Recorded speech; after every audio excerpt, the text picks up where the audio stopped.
Lots to get to this week. We start in Cincinnati. The Bengals at home to take on the 49ers. Since their last loss, this win today makes it 8 straight victories.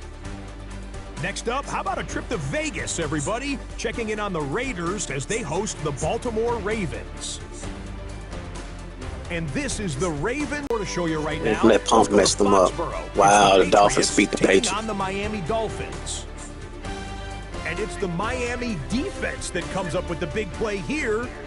This a big play early in the ball game. And that's a wrap for this week. For all the hardworking men and women in the studio, Scott Hansen saying good night. We'll see you again next week. All right, so we will do the Week 14 recap. I see some games that surprising, some shocking games. Around this time of the year, I slow down on incentive check unless you're just not playing. So everything looks good. We have interviews, but not as much as we usually do in the beginning of the year. All right, so first up we had Jags and the Titans. A lot of offense in this game. It really came down to just those turnovers. 4 turnovers against one of the best offenses in the league. It's hard to win games like that. I will play the Titans interview, and then I give you guys my thoughts as well. What up, Stephen A? Yeah, it was tough. Jags put some points on me. I tried to put some points back. My quarterback, John Mateer, was out. I think he's out for 3 to 5 weeks with a groin pull. So I went ahead and signed, went to free agent. I found Will Levis. Found him coaching in a gym, brought him in. And first play, first dribs out the game. So then I'm with my third stringer. So then at that point, I was trying to figure out how to make it work. And it didn't work. So back to the drawing board, trying to finish out strong and then get ready for this offseason. All right, so yeah, as he mentioned, they pretty much was playing with 3 different quarterbacks, trying to figure out what they wanted to do. We pretty much knew what we wanted to do in this game, and we got the job done. Surprisingly, we only threw the ball 18 times, but that was for big gains. I think our longest attempt was 76. Our longest pass play was 76 yards. So you guys probably can imagine if I threw it 30 times in this game, it would have been outrageous. But a lot of times I like to kind of slow pretty good right there. Wanted to get to the 100-yard mark, but we couldn't get that. We had a total of 131. Pretty good. Receiving wise, this kid here went off. That what makes us dangerous is that we have different receivers that can have breakout games each week. He was open, and so just pretty much was throwing it to him. Knox had a pretty good game. Hunter didn't do as much, surprisingly. Harrell, 1 for 7. So we had 1, 2, 3, 4, 5, 6 different guys with a catch or more. So that's always great. Defensively, we had 4 guys lead the game in tackles. Interceptions, we had 4 total. Devin Lloyd, Campbell, and Cooper all had interceptions. So it was a great game. It was a clean all-around game as far as our offense. And defense made plays. That's why we're number 1 in turnovers. Falcons and Houston Texans.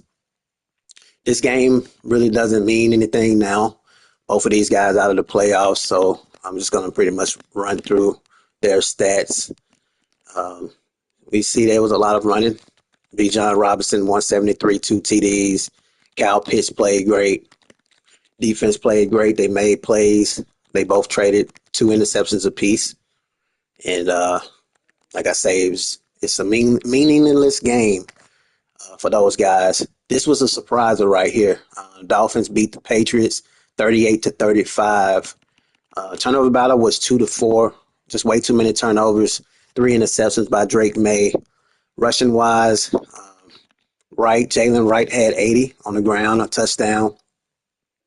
Tyreek Hill went off. Patriots just couldn't find any any defense to stop him. He had 130, 11 receptions, and a TD. And as I said before, a lot of interceptions in this game, a total of 5, and 3 came from the Dolphins defense. And they was able to win, a shocker, 38-35. Moving on. Next up we had was Absolution. He beat Coop. This was a big win. Coop, it's a tough loss right here. I think this hurts a little bit for their playoff seeding. So we will see what he had to say.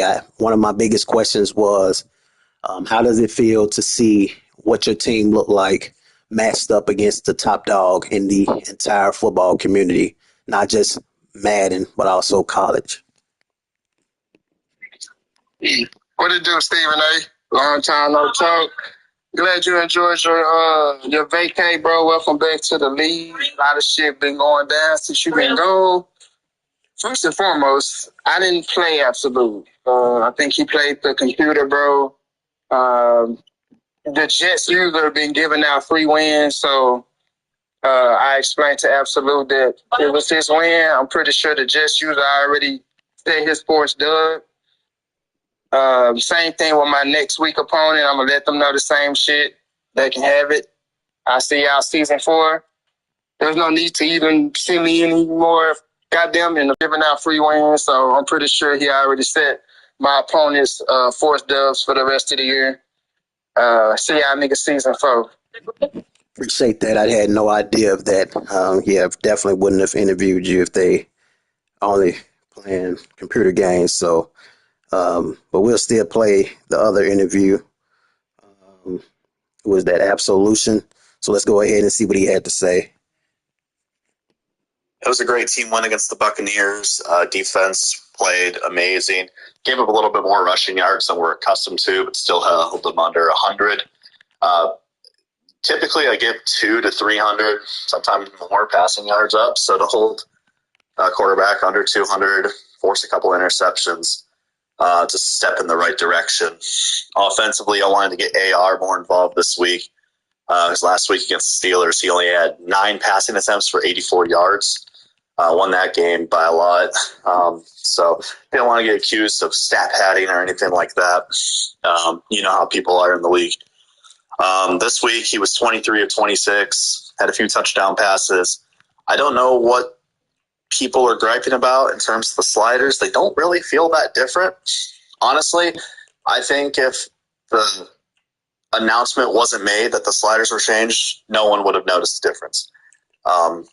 I feel the exact same passing now as I did 6 weeks ago, as I did last season, as I did the season before. Nothing's really changed. I guess with the pass defense reaction going up, it's just going to make the better passers stay on top, and it's going to make the guys who get bailed out by animations and throwing it into triple coverage, I think it's going to make them look worse. And maybe that's what they're upset about. So, sucks for them, but we're playing well, and we'll continue to play well. Even if our offense is supposedly outdated, it's still putting up almost 50 a game. So, who cares? Thank you for your time, Stephen. I agree with you 100%. To me, the sliders don't feel no different either. Great passes are great passes. You guys hear me say that all the time in every video. Coverage just don't change. I don't care what you do with the sliders. If my opponent is showing me cover 2, I know what routes to line up for cover 2. If my guy is showing me cover 3 and he's not disguising it, at least show me cover 4 before pre-snap, then I know where I'm going. So, I feel the same when it comes to sliders. It's not really going to change anything. So all the crying, just get better, man. Just get better at the game. That's my only advice to anybody. Moving on, Jets and the Cowboys. This is another game where I thought about interviewing both guys, but neither guy is eligible, so there's no need to do so. So we'll run through this very fast. Cowboys lost this game. They've been losing a lot of games. They're probably not going to make the playoffs. 3 total turnovers, just way too many turnovers. Taylor Green, 191, 3 TDs, 1 interception. Dak Prescott, 239, 2 TDs, 3 interceptions, just can't get it done. Cowboys have shown us numerous of times they can't win without Claiborne. He's suspended, I guess, injured. He's not suspended, he's injured. 2 to 4 weeks with I want to say, what kind of injury? Yeah, he has some sort of tear. So let's look at it. Where is it at? He has some sort of tear. I'm not sure if it's Achilles, abdominal tear. Yeah, so he has an abdominal tear. So he's going to be out 1 to 3 weeks. This kid right here is out 17 to 23 weeks. Damn.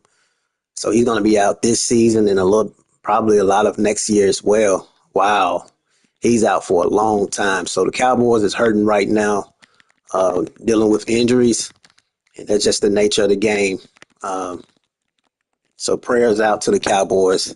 Moving on, I think I interviewed the Ravens because he is eligible. But I gave him a break along with the Raiders. Complete domination. Turnover battle was 2-1. Lamar Jackson, 293, 5 TDs in the air. Dylan Edwards, 151 on the ground. It's a lot of yards right there. Ashton Genty coming back from a suspension, only having 50 yards. That's a shocking statistic. Eric Singleton Jr., Stephen A. Smith, MVP of last year. He had 5 receptions, 157, 2 TDs. He's on a great year, second year. Dante Thornton, 9 receptions, 144. Interceptions, Baltimore Ravens came up with 2, and Devin Bush had 1, and they was able to win 45-19. Shout out to the Ravens. Moving on, 49ers and the Bengals. This was a game I did interview 49ers. He is eligible, and let's see what he had to say. He says, okay, let's see. Yeah, good night, Stephen. Hey, thanks for having me. Yeah, another big win, man. After putting up some points, his offense is pretty stacked with Burrow and Chase and Barkley. Pretty pleased with how the guys played. Brock played a pretty efficient game. The running game was fairly decent. We punched in the ball on some TDs. George Kittle, I know he made some big catches for me, man, including the game-winning catch with 3 seconds left. Yeah, he pretty much mossed the defender and won the game for me. And just trashed the Stephen A. Smith here with the Bengals fans. So that was pretty funny to me, his reaction to that TD. But it was a good game, man. Good opponent. So just looking forward to the stretch run going into the playoffs, and hope I can keep us some momentum up.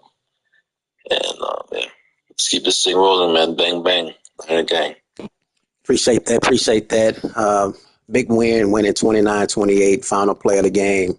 I love to see that. Brock Purdy, 276, 1 TD.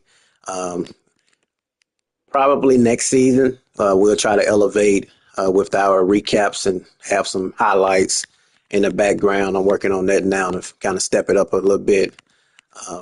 So that's what we'll definitely do, because I would love to see his reaction, Bengals reaction after that final play. So, yeah, Madden 27, the time is flying. We'll definitely upgrade our recaps.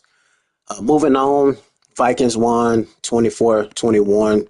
Didn't interview either guy, but as we see, J.J. McCarthy, 2 TDs passing, Patrick Mahomes, 3. Running, Carson Steele had 80 yards on the ground. Wide receivers, Justin Jefferson, 7 receptions, 108, 2 TDs. Xavier Worthy played pretty good. A lot of tackles in this game. No interceptions. They both played a clean game, and it was just a good old school style game. And they was able to win. Vikings 24-21. Home team received the win, free win. Panthers received the free win. Cleveland received the free win. Nobody really, I guess it was a fair sim, but it's okay Bears are already ineligible. Saints, I think they still good. Broncos received the free win, and then this game here didn't get played.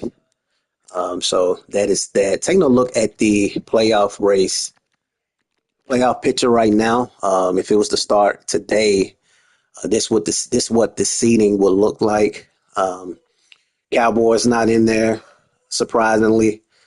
Chargers aren't in there as well after an undefeated season last year, losing in the first round. That's a bad way to bounce back after adversity.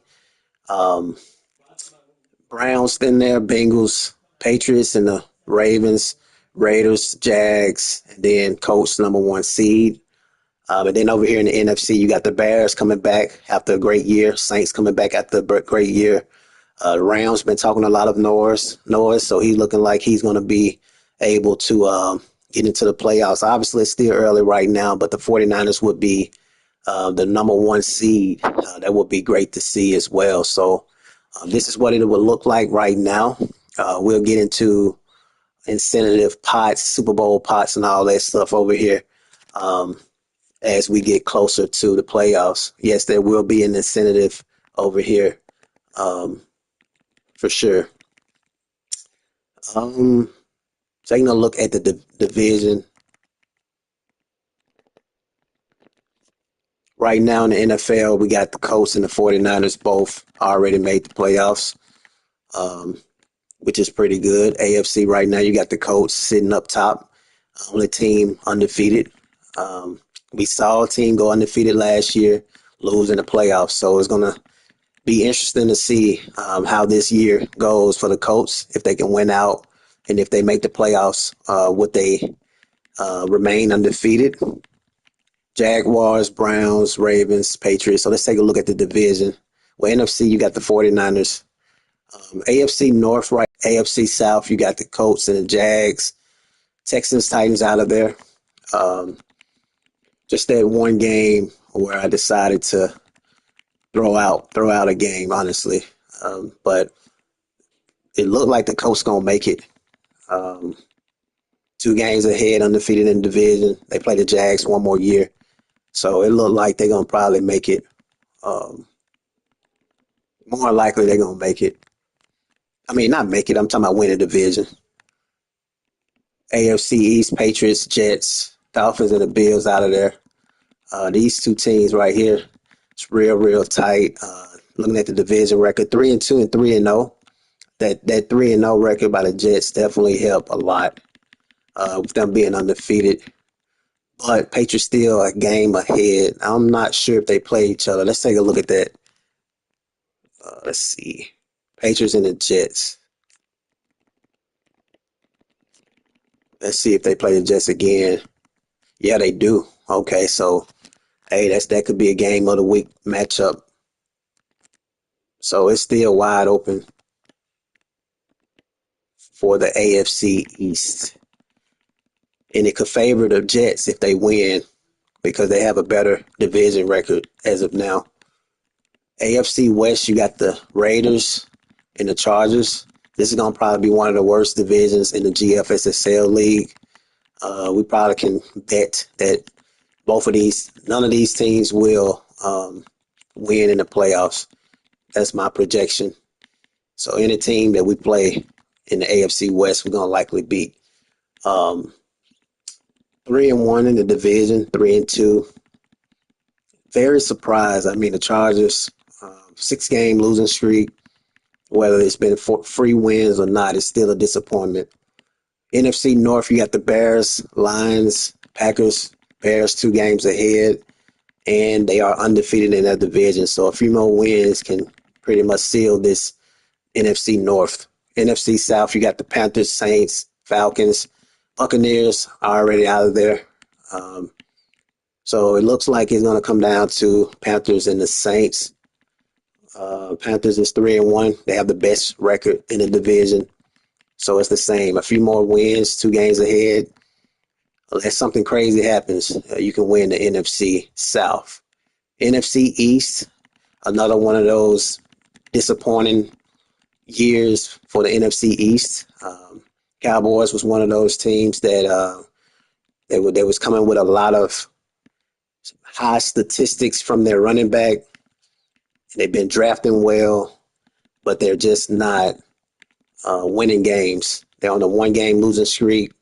Giants on a 3-game losing streak. So, I mean, the way it's looking, Eagles can take over the NFC East. They're on a 3-game winning streak. So, if it stays the way that it is, let's take a look at the Eagles record.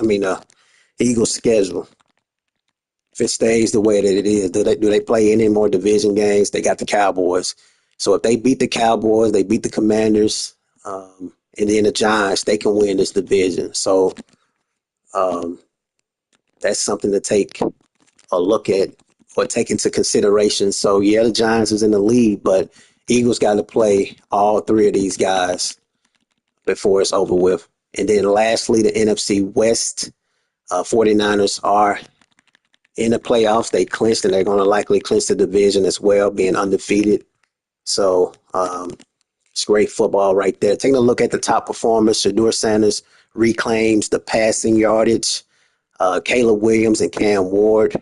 Actually, we're going to look at the actual real stats so I can break this down so you guys can see that it's not even really me attempting to do these things. As you guys can see, 369 passing attempts and still leading the passing yardage. But Cam Ward, Burrow, Herbert, Green, Howard, all those guys in the 400s. So it's not like I'm trying to do anything. It's just we are a home run type of team. And, we just it's the large chunks. Yeah, the yards per game, but it's really the large chunks of plays that we get, which makes us deadly. Rushing wise, Bijan Robinson is number 1 right now. Then you got Taylor and Gibbs. Colts are number 1 in the team as far as rushing go, and they're running the ball very well. Receiving wise, you got Andrews, Knox, and Jeremiah Smith, top 3. And then as far as yardage, those top 3, okay. Touchdown leaders, Andrews, Chase, and Wilson. And then you also have Brown and Kyle Pitts. Defensive wise, league leaders and tackles, Nakobe Dean, 120. Surprised the Eagles traded away. I'm not sure what owner that was, but traded away Nakobe Dean within the division. And he's leading in tackles. Roquan Smith, Xavier Watts, league leader in interceptions, Devin Lloyd, 9 interceptions, Fred Warner, and then Carlton Davis, the third. One of the best corners in the GFSSL league. He's also leading with that as far as best DB in the yearly awards. Taking a look at the team stats right now. Number 1 offense, Jaguars, Colts, Buccaneers. Top passing, Jags, Bears, and the Rams. Top rushing, Colts, Falcons, Cowboys, Jags, and the Lions. Top 5 in the rushing category. Passing touchdowns, you got Colts, Ravens, Bears, Jags, and the Saints. It's pretty good. Rushing touchdowns, you got the Jags, Colts, Bucks, Falcons, and the Cowboys. So the Jags is leading in the rushing touchdown category as well. Pretty good stuff. This is the top defenses. Browns, Chargers, and the 49ers. It's pretty good. Worst defense, Titans, Bucks, Jags. It's not good right there. But the most turnovers, Jags, Bears, and the Rams. So that's always great. Get those teams to make some mistakes so I can get back on offense. Rushing wise, number 1 rushing defense is the Jags, 49ers, Chargers, Dolphins, and the Colts. I like that category. I didn't know we was the number 1 in rushing defense.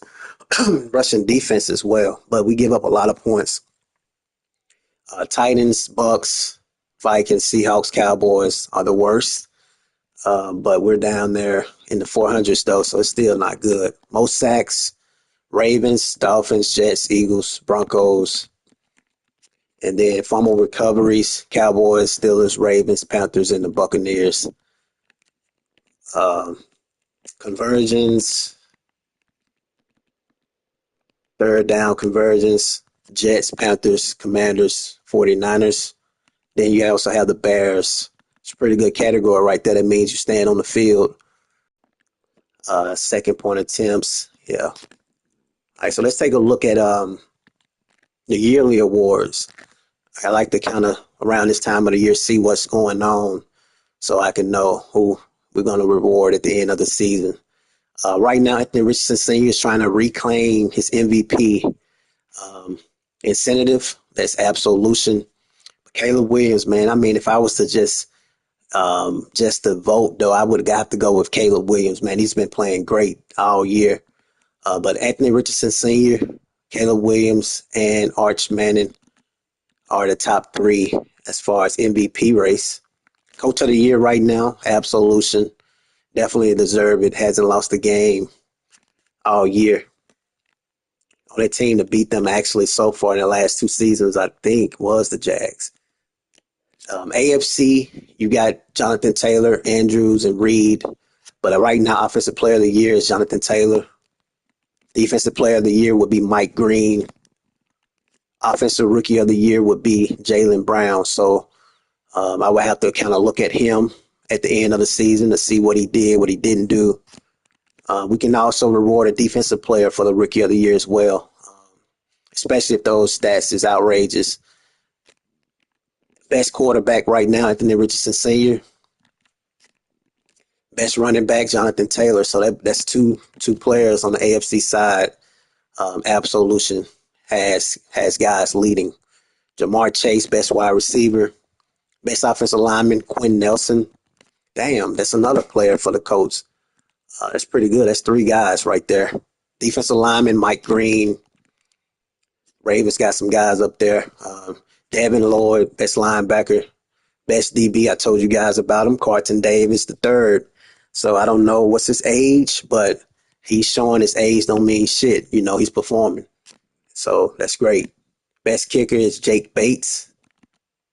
And then over here in the NFC side, you got Bijan Robinson, Offensive Player of the Year.